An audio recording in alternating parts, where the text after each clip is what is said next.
आता लक्ष द्या, सांकेतिक लिपीमध्ये तुम्हाला अशा पद्धतीचे काही प्रश्न असतात आणि ती सोडवत असताना आपल्याला सगळ्यात पहिले एबीसीडी चा वापर करावा लागतो, बरोबर आहे. आणि एबीसीडी चा वापर करता येतो कारण की परीक्षेत सुद्धा गेल्या पेपरवर आपल्याला एबीसीडी लिहायची असती. एकूण 26 अक्षर आहेत, मग त्याचे 26 नंबर लिहायचे आणि 26 नंबर म्हणजे काय, त्याच्या समोरासमोरील अंकाची बेरीज किती होती, 27 होते. किती होते, 27 होते. मग कधी कधी असा प्रश्न येतो की समोरासमोरील अक्षर आहेत का. आता पहा, हा जो प्रश्न आहे एका सांकेतिक भाषेत मेक हा शब्द FLBN असा लिहिला जातो, तर त्याच सांकेतिक भाषेत SURE हा शब्द कसा लिहिला जाईल, बरोबर आहे. आता मग तुम्हाला दोन गोष्टी फार महत्त्वाच्या आहेत की हा प्रश्न सोडवत असताना दोन पद्धतीचा वापर करतात बघा. दोन कोणत्या पद्धती असतात त्या मी तुम्हाला सांगतो, ठीक आहे. आता इकडे बघा, आता एक तर आता हा शब्द याच्यासाठी आहे, तुम्हाला एवढं माहिती आहे, बरोबर आहे. हा संकेत कशासाठी आहे, याच्यासाठी आहे.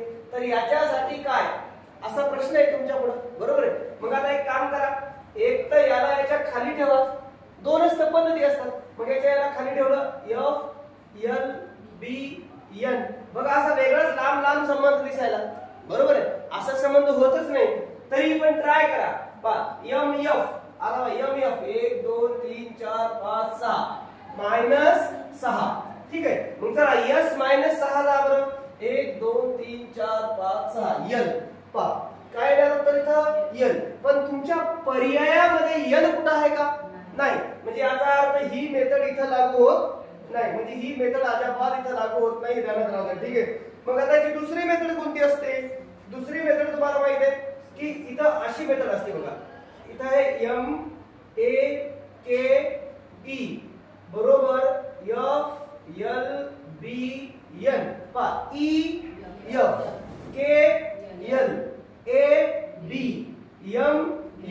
अशी मेथड आहे, आलं लक्षात. मग आता याचं काय EFRSUV आणि ST, काय आलं उत्तर FSVT, पर्याय क्रमांक 1, आलं लक्षात.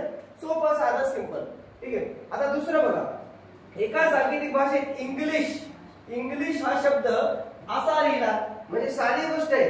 पहा इंग्लिश जो शब्द आहे, इंग्लिश, आता यांनी काय केलं, पहा ई च्या नंतर काय येते F, त्याच्यानंतर हे G इकडे घेतलं, हे N इकडे घेतलं, हे I इकडे घेतलं, हे L इकडे घेतलं, हे H इकडे घेतलं, हे S इकडे घेतलं, काहीच नाही केलं, फक्त चेंज केलं, ठीक आहे. मग आता समजा उदाहरण तुम्हाला काय सांगितलं, फिंग्लिश, हे सेल्फी शब्द सांगितला. मग सांगा S, आता S च्या नंतरचा अक्षर कोणता, T. मग हे L इकडे घ्या, हे E इकडे घ्या, हे I इकडे घ्या, हे F इकडे घ्या, ठीक आहे. हे H इकडे घ्या, हे S घेतलं, इथं S घ्या, म्हणजे टेलफिश असा त्याचा पर्याय आला, बरोबर आहे. म्हणजे फक्त थोडंफार चेंज केलं. म्हणून अशा पद्धतीने आपण काय करू शकतो, प्रश्नाची उत्तरं काढू शकतो, ठीक आहे. सांकेतिक लिपीमध्ये एवढं, ठीक आहे.